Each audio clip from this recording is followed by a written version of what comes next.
Hi friends, welcome to our channel super ट्रेडलर्स। यहाँ बात करें किस तरीके से प्लान कर सकते हैं कल के लिए। तो आज बैंक निफ्टी की एक्सपायरी थी, कल निफ्टी की एक्सपायरी है और यहाँ पे मार्केट ने फिर से वही किया जो कर रहा है रोज। पहले ऊपर जाता है और वहाँ से प्रॉफिट बुकिंग आती है लास्ट लास्ट में। तो आज भी मार्केट ने हाई से अगर हम कहें तो बैंक निफ्टी ऑलमोस्ट 350 पॉइंट और निफ्टी अप्रॉक्सीमेटली 100 पॉइंट का उसने ऊपर से प्रॉफिट बुकिंग दिया एंड में। अब यहाँ पे इंपॉर्टेंट चीज़ ये है कि मार्केट करना क्या चाह रहा है। तो मार्केट ने कई सारे अटेम्प्ट किए ऊपर जाने के और पिछले 3 दिन से हर दिन की क्लोजिंग जो है वो आपको लोअर मिल रही है, लेकिन पिछले 3 दिन की क्लोजिंग जो है उसमें एक नया हाई बन रहा है, लेकिन उसमें जो लो है वो पुराने दिन का लो नहीं कट रहा है। अब इम्पोर्टेंट ये बहुत अच्छा स्ट्रक्चर बनता है कि अगर हम कहें कि यार यहाँ से बियरिश कब होना है और यहाँ से बुलिश कब होना है। अभी फिलहाल मार्केट धीरे धीरे क्रॉल करके ऊपर जा रहा है, लेकिन मार्केट क्या है, यहाँ से ऊपर क्लोजिंग नहीं दे रहा है। तो मार्केट मैं कहूंगा वो स्ट्रांग होता है जो दिन भर नीचे आए, खूब गिरे, लेकिन क्लोजिंग हाई पे दे। तो यहाँ पे क्या हो रहा है कि क्लोजिंग हाई पे नहीं हो रही है, हर दिन क्या हो रहा है, क्लोजिंग आपकी लो पे हो रही है और ड्यूरिंग द डे एक हाई बना रहा है। तो ये एक तरह से क्रॉलिंग है, टाइम पास कर रहा है, डिस्ट्रीब्यूशन है, ना कि अगले बड़े अपसाइड के पहले का कंसोलिडेशन मैं इसको कहूंगा। तो यहाँ पे इंपॉर्टेंट हो जाता है कि वो लेवल जो पिछले 2-3 दिन का लो है वो मार्क करके हमें रखना पड़ेगा, जो कि फिलहाल अगर आप बोले तो निफ्टी 50 का 23,220-2230 के आसपास है। 23,225, 23,220-225 आप इसको लेके मान सकते हो। जब तक हम इसके नीचे नहीं जाएंगे तो बियरिश एक्सपेंशन नहीं होगा। अब बुलिश एक्सपेंशन कब होगा? बुलिश तब होगा एक्सपेंशन जब एंड ऑफ डे में मार्केट ड्यूरिंग द डे गिरे और एंड ऑफ डे में जो पिछले 3 दिन का हाई है उसको तोड़ दे। एक ये भी स्ट्रक्चर बन सकता है, अगर बनता है तो हम एक अच्छा अपसाइड मोमेंटम देखेंगे। एक चीज और आपको बताना चाहता हूँ कि मार्केट में जो ये हम अपसाइड देख रहे हैं ये कई दिनों से हो रहा है। इसका बहुत बड़ा कारण जो था शॉर्ट कवरिंग, इसका कारण बाइंग नहीं थी, नेट बाइंग बहुत ज्यादा नहीं हो रही है, शॉर्ट कवरिंग हो रही है। तो शॉर्ट कवरिंग की प्रॉब्लम यही है कि जब शॉर्ट्स खत्म हो जाएंगे सिस्टम के तो उसके बाद मार्केट वापस से अनवाइंड करेगा और अनवाइंड जब करेगा तो शॉर्ट्स को पैसा खिलाना पड़ेगा, मतलब शॉर्ट्स को प्रॉफिट कराना पड़ेगा, जो कि पिछले एक हफ्ते 10 दिन में मार्केट ने नहीं किया है। तो मेरा मानना है यहाँ पे कि मार्केट कम से कम 3 दिन 4 दिन बियरिश हो, वापस से अपसाइड तोड़े जो अभी पिछले 3 दिन का हाई है, तब जाके हम यहाँ पे एक अच्छा अपसाइड देख सकते हैं सस्टेनेबल। अब लेवल्स कौन से हो सकते हैं? तो मेरा मानना है कि 23,220 के नीचे अगर हम जाते हैं तो पहला जो सपोर्ट, इंपॉर्टेंट सपोर्ट आ रहा है वो आ रहा है 23,000 के पास, 22,980 के आसपास। अगर हम पूरे इस अपसाइड से डाउन साइड का पूरा एक रिट्रेसमेंट खींचें, जो प्री एग्जिट पोल, जो एग्जिट पोल वाले दिन का हाई था और जो क्रैश के दिन का लो था, अगर हम इसको पूरा एक रिट्रेसमेंट मान के करें तो जो पहला सपोर्ट आ रहा है वो आ रहा है अप्रोक्सीमेटली 22,980 के आसपास और दूसरा जो मेजर सपोर्ट आएगा वो आपका आएगा 22,400 500 पे। तो ये दो सपोर्ट है। अब आप बोलोगे यार इतना दूर, तो प्रॉब्लम यही है कि इस मार्केट में जिस तरीके से मूवमेंट आया है इसके बाद जो रेजिस्टेंस सपोर्ट है वो काफी दूर है। एक्सपेंशन अगर शुरू हो जाए, एक्सपेंशन अपसाइड का हो जाए या डाउन साइड का शुरू हो जाए। अभी आप बोलोगे यार हम कहाँ पे थे 4 तारीख को? 21,300। अभी हम कहाँ पे हैं? 23,400। तो आप बोलोगे इतना दूर कैसे आ गए? तो बस उसी तरीके से है कि इतना दूर, सब कुछ दूर ही दूर है यहाँ पे। तो ये इंपॉर्टेंट चीज हो गई। अब इमीडिएट जो सपोर्ट है, ब्रेकडाउन जोन मैंने आपको बता दिया है 23,220, उसके नीचे आप बियरिश हो सकते हो। पोजिशनली तौर पे 1 से 2 दिन 3 दिन तक का एक 3 रेड कैंडल तो बनने चाहिए, ये एक चांस है। और जो इंपॉर्टेंट सपोर्ट होगा वो 22,400 500 के पास ही है, उससे पहले नहीं है। और ये पूरे स्ट्रक्चर का जो रिट्रेसमेंट है वहीं पे आता है, अप्रोक्सीमेटली 50% का।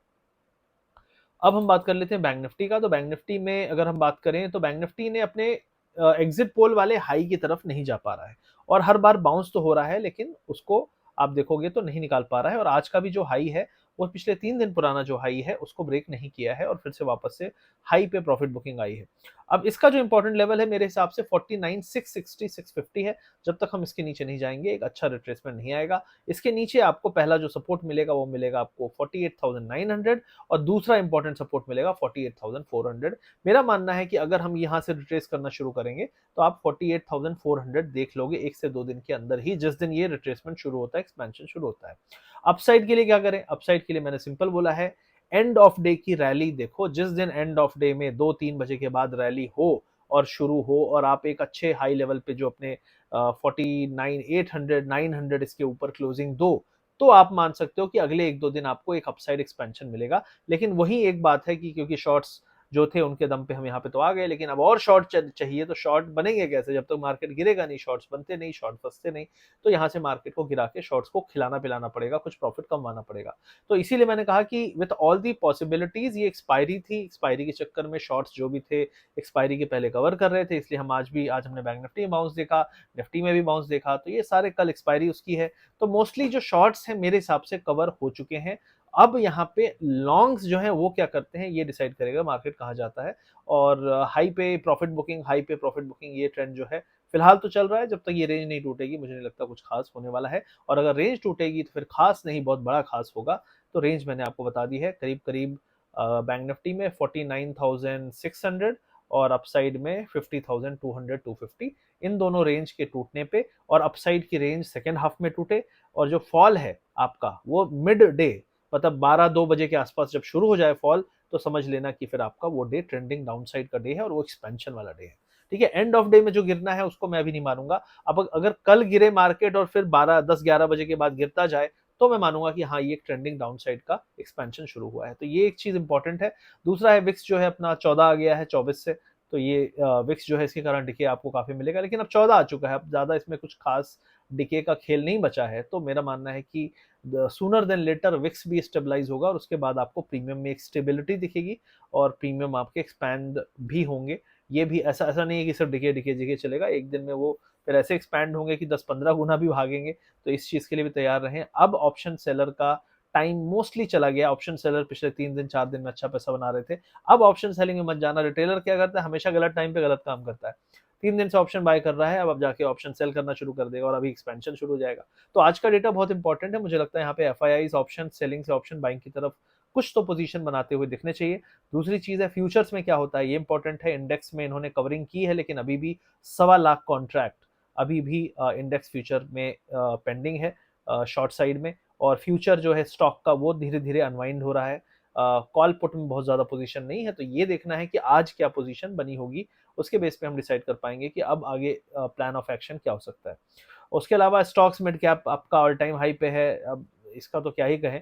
ठीक है, ये तो लगातार ऐसा है, तारामंडल की तरफ जा रहा है, तो इसको मैं तो फिलहाल, मैंने कुछ स्टॉक्स लिए हुए थे सरकारी वरकारी वाले, मैंने कुछ बुक कर लिए हैं, 12-15% मिल रहा था। कुछ और है, हो सकता है कि कल मैं बुक करूं। तो मोस्ट प्रॉब्ली मैं जो स्टॉक्स मेरे को लगता है कि गवर्नमेंट रिलेटेड पीएसयू सेक्टर, और जो इस 1-1.5 साल में काफी चल चुके हैं, उनके मैं हाई पे नहीं फंसना चाहता अच्छे खासे कैपिटल के साथ। तो उनसे मैं मोस्ट प्रॉब्ली प्रॉफिट बुक कुछ कर चुका हूँ, कुछ मैं करूंगा अगले 1-2 दिन में। ये मेरा व्यू है।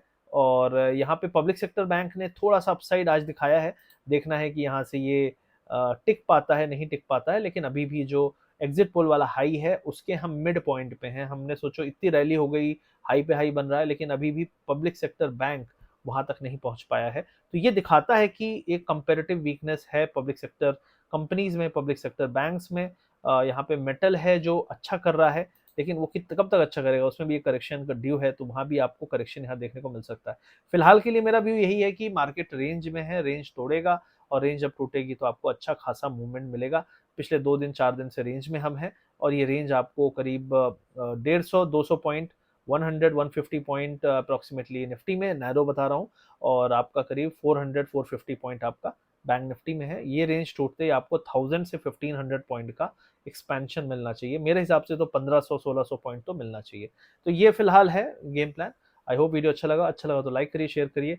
हाँ, फेड की मीटिंग है शाम को, इन्फ्लेशन का डेटा है शाम को, तो इसके बेस पे भी कल मार्केट में मूवमेंट होगा, तो उस पर भी नजर रखिएगा। अभी हम लोकल लोकल कर रहे हैं, हो सकता है ग्लोबल पे रिएक्ट करें।